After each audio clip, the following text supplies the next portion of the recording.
you know? You get 2 sheets every Saturday. You put the clean sheet in the top sheet in the bottom sheet you turn in the laundry board. Any man turns in the wrong sheet spends the night in the box. Which? No one will sit in the bunks with dirty pants on. Any man with dirty pants on sitting on the bunk spends the night in the box. Any man don't bring back his empty pop bottle spends the night in the box. Any man loud talking spends the night in the box. It's the Al Travis Show, and we actually love having this next cat on. He is Representative Tim O'Driscoll. Representative, how you doing today, my friend? Doing well yourself. Well, I've got good news, bad news about the weekend. First, I'm under the impression it's going to be bitter, flipping cold, and I'm not thrilled. But on the other hand, I hear Saturday Minnesota Powerball is going to give me $1 billion, so it's kind of offsetting for me. You know, 2 things for you. Number one, where I'm going to be, it's going to be like 75. Oh. So I'm going to be sitting in front of my fireplace in my living room. So I already know what the temperature is going to be like. I got that all figured out. Mama raised no fool, I'm telling you that. Doesn't it seem early, though? Between the amount of snow and now this freezing cold, it seems like Mother Nature, winter just slapped us across the head. Just bam. You're right. I mean, we're kind of lollygagging around through fall, and November was great. Even up till Thanksgiving, and all of a sudden it's like, okay, the game's over. It's time to come in and face the cold. So. Welcome to Minnesota in the wintertime. Yeah, it's just right? brutal this year. And we'll get through it. We always do, but I like to complain about it as I get through it, so that's what's going to happen. And that second part on that $1 billion, I'm pretty sure I'm not going to win. What? Because you're not going to play? Are you going to play? Yeah, No, I forget to buy tickets all the time. I've been that way my entire life, and it's like, you know what? It's just fine. If one of my friends wins, I'm hoping they'll remember me after they change their number. No risk. People. I like that. I sit here, I just love the game, so I buy one for each of the family members, so the 3 boys, my wife, and I. So I get in for $5, and forever that was $5. Now they doubled it. That's how we get to $1 billion so fast, and that's fine. So for $10. I will go out today, and I will purchase my lottery tickets, 5 of them. And it's just fun for me. Between this morning when I decided I'm in and now through tomorrow night when they pull whatever numbers they pull, I think about it. And I know that's really bad. I mean, as a good Christian, yada, yada. But it is so much fun. I promise if I win that and you bring $496 million away home, I'm going to give a ton away. I'm going to be that good guy. Whether it happens, I don't know. Can I suggest you not give it to the state of Minnesota? The administration has a little bit of a problem with accounting right now. I think you have no problem with that, my boy. I don't. A $496 million come home with you. I mean, you can't even, you be average guy your whole life, get 60 and win 490. I guarantee I won't be one of those millionaires that show up whining that they spent all their money and now they're broke. I promise you this, that won't be me. I enjoy it. Let me ask you this. Yeah. Your Minnesota Vikings are playing this Sunday night, which, boy, I hate it when we play a night game. So, okay, Sunday night. Your thoughts. Is JJ coming around? I still think he has the problem that he's had that I talked about earlier in the season. I just think he's injury prone, right? I mean, Everybody grew up with the kid that was on the playground. It's like, what happened? Well, I fell. Yeah. We just walked out of class into the playground and you fell. Yeah. I mean, come on. Right? Yep. And it's like, I scraped my knee coming off the teeter-totter. What? Well, yeah, and probably people don't know what teeter-totters are anymore. I'm sorry. Yeah, the kids today don't. But my point, he made it all the way through. He won the national championship in football. This seems to be a relatively new thing for him. Here's my theory, if I can. He got a 129 passer rating, a quarterback rating after that last game. Not a great team, but you can't trip into that. He has what it takes. Other teams will make it harder to get there. I'm hoping that was his breakout game. I'm not ripping the Vikings. I am not. So people go, it seems like every time someone goes to wrong, he's like giving the Vikings a rip. It's like, I'm not. I'm being realistic. Yeah. I've been a Vikings fan for most of my life, and we're in our 5th decade of not having a Super Bowl appearance, and I'm a little edgy. I'm sorry. See, in your home, when I'm edgy about the weather, you go in and you just turn the heat on. We can't make the Vikings get back there. You and we just have to live with what comes. Right. Yeah, it's right. No control. That's the problem. Can we talk a little work? Because sure. I'm not happy. The Star Trib comes out. Well, let's go back. President Trump says what U.S. Attorney Thompson has been saying, and here in Minnesota we've heard it. There's going to be like $1 billion in fraud.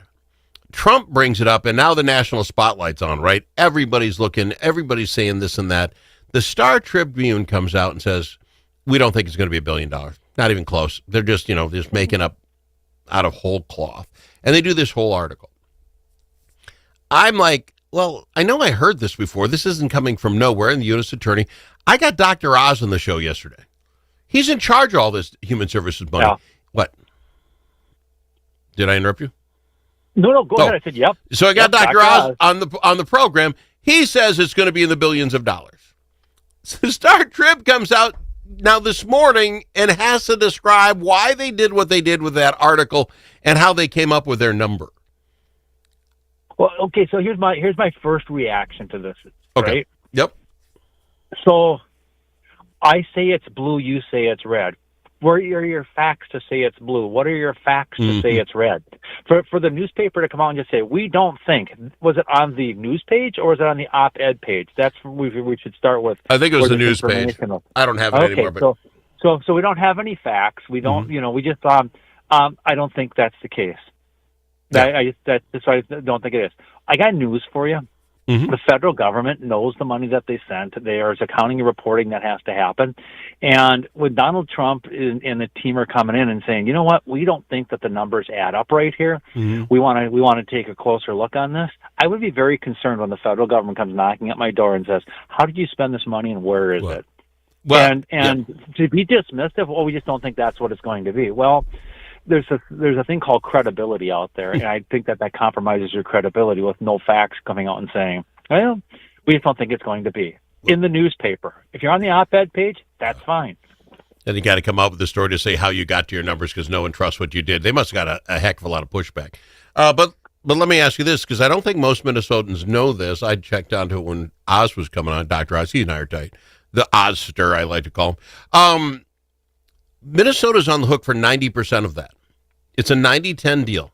So if it's $1 billion and the federal government comes in and says, and Dr. Oz says, you guys wasted this. You screwed this up. This was all on you.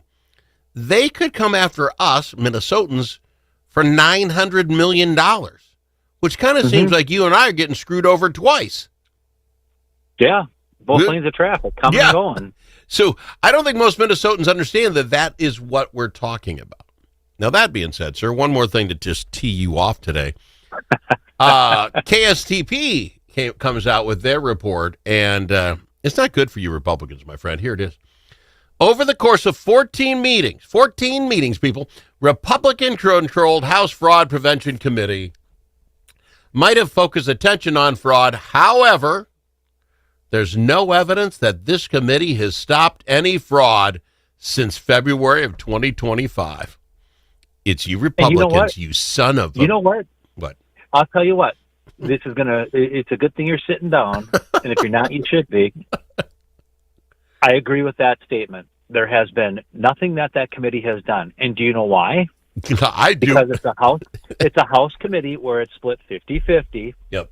Where the Republicans will bring up things and the Democrats will stand in the way. Now, if on the off chance we had Democrats that agreed that they wanted to do some things to quell the fraud that's going on, there is no Senate committee that's a counterpart on this. Yeah. Well, so there's no way that you're going to get a bill to the governor who's going to sign it. So to make that statement, it's like, that's true. What the real story is, the second paragraph that I'm telling you about, right? Which is, there is no committee in the Senate on this, and because of the structure of the House, it's very difficult to get anything out of a committee. And if you do, it's going nowhere because there's no companion committee in the Senate. Well, let's go a little further than that, sir, just because folks don't want to go much past the headlines. So you guys got out in May, right?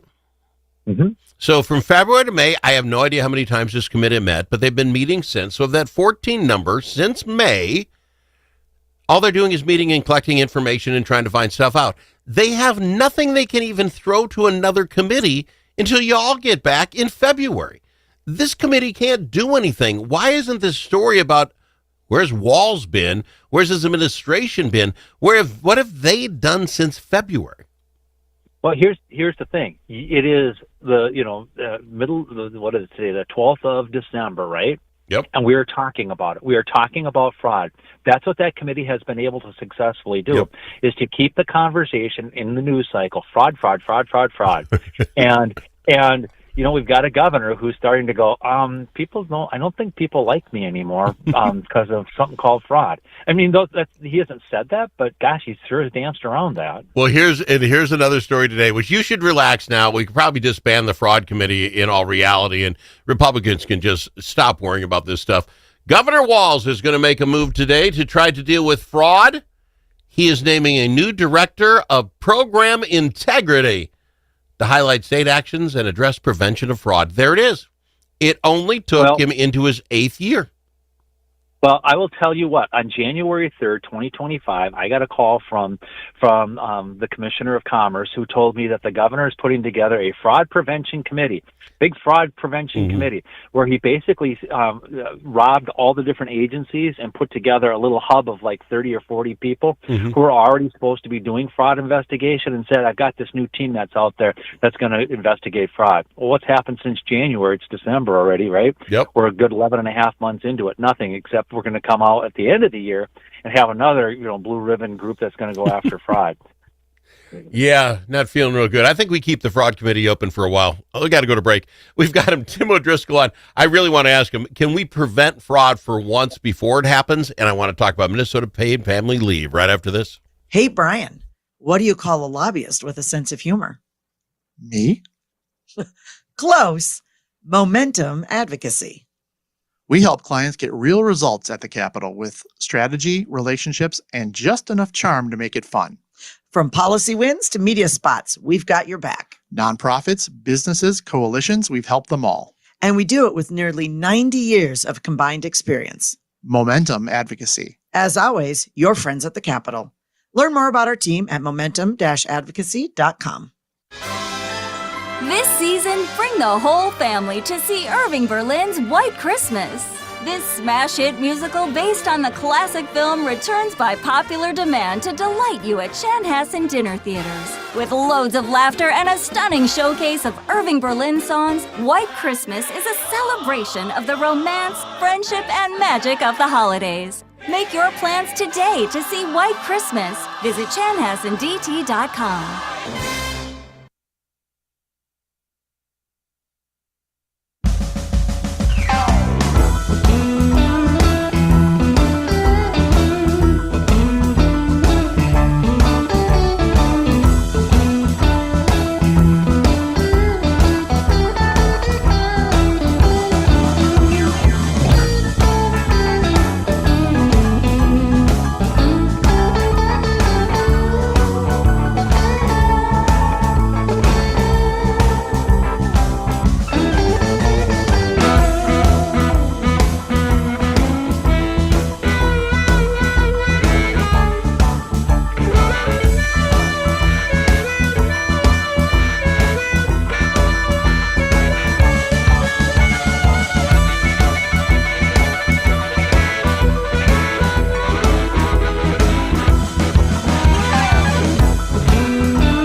Don't need to ask him his opinion more than once. Al Travis on the Al Travis Show. We're so lucky to have me as Representative Tim O'Driscoll. Representative, I want to talk a little bit about Minnesota paid family leave, if we can.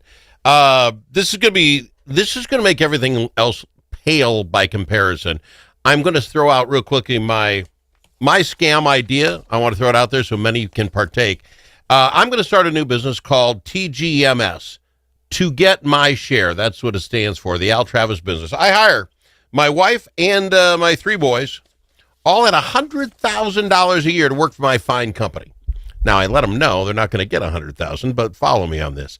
I will then pay the 1.3% tax, that's my input, to get them into the paid family leave program. Between them, the 4 of them, they have to, because they have to rotate, but we'll get that figured out. 3 of them at a time will help take care of the 4th one.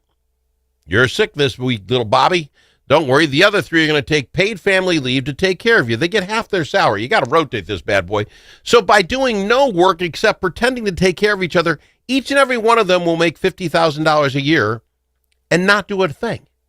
And the government's going to yeah, okay, got to take care of this one, then got to take care of that. Sir, we're going to be robbed blind by the same people who said, I'll set up an autism clinic. Let me ask you this: your question about fraud. Mm-hmm. Is this just a system that has been created to allow more fraud to occur? I think you just outlined something that's a very interesting scenario, and I don't, and I have to go back and look, but I don't think that there's any requirements for how long your business has to be in business, and how long you had to be employed before you were entitled to the paid family medical leave and things, and or go back in. How long you got to be in business, sir? I just read that you can have a baby this year, right? Sometime in 2025, and apply to take the 20 weeks off in 2026, even if your kid's almost a year old. Yeah, and I did know that because of bonding time and how the parent wants to use that bonding time. But the program doesn't exist until 2026, and they're retroactively paying. I've never heard of another program do that. And again, it's not a program that I endorse. It's not a program that I think is going to be good for Minnesota, because you're just talking about some of that highlight stuff. I'm going to talk to the listeners right now. Okay, folks, listen up. Here's what's going to happen. Get your doctor appointments and your medical appointments on the calendar right now, and get in as fast as you can. Because as people start taking paid family medical leave on this, and people who are in the medical profession, if you think it's hard to see your doc right now, wait until the clinic has people gone for 5 months out of the year. Oh. And by the way, they can hire a temporary. I don't know who you're going to hire when the for hire signs are out all over the place in the medical industry right now, because we're that far behind. Yeah. Get in now, get checked out, because we're going to have some of the similar kinds of byproducts of socialized medicine, single payer, where you can't see your doctor. Yeah. But we're not going to have that system. It's going to still be private pay. But you can't go and see your doctor. Is there any way, sir, to push the governor to put a pause on it? He put that pause on the Housing Stability Act because there's so much fraud in that. Can we convince the governor that this is going to be a train wreck without some rails? Put a pause on it till you guys get there in February to say things like, and I guess I just found this out, as a teacher, if you're off during the summer, which a lot of teachers are, you can then apply for paid family leave if you have a sick relative. That makes no sense. So make an extra $14,000, $15,000. They're not working anyway. There's got to be some rails put into this bad boy. Can we stop it before it starts? No, and I'll tell you why. Because we were fighting up until the end of session last year to try to do some simple things like you're talking about, to put some delays or to put some guardrails on this. And the more we talked about it, the more the other side dug in and said, it's a great program and you're just not going to be able to change it. And we're going to move forward because this is what Minnesotans want and this is what we're going to give Minnesotans. But it's not going to work. It doesn't matter. This is what we're going to do. This is crazy because I heard another thing. You know, you the ability to take off to help one of your relatives, say my mother, doesn't mean I have to ever see her. It could mean that I call her every day to make sure mentally she's doing fine. You okay today, Ma? And that's all I got to do to get 20 weeks off. That's crazy. Well, and the other part of this is the definition of family. It's not the definition of what I knew family was. It was, whoever's most important to you in your life can be part of family, or someone who significantly influences your lifestyle or your being and what have you. I mean, it's like, can we just use terms like brother, sister, mother, father. So those- you've not made me any happier, sir. I have to win the Powerball. I have to win it because otherwise I'm just going to go off the charts here. This is so ridiculous. To have a thing called paid family leave and no definition for what family is, that alone should tell you this isn't going anywhere. So if Al Travis wins the lottery, Minnesotans can be happy because there'll be a big old check that Al will have to write to the state of Minnesota for taxes on that thing. That's true. I will do everything I can to stand in front of it being squandered for you, Minnesotans. And maybe, just maybe, Al Travis will fund our refund checks Oh, in that his would be funny. tax from his winning. If you got $500 million, you could give, $10 to every Minnesotan. Maybe I would. I'll have to think about it. I got to fly. I'm out of time, my friend. Appreciate you a ton. We'll get you back next week. Yep. See ya. Representative Tim O'Driscoll on the Al Travis Show.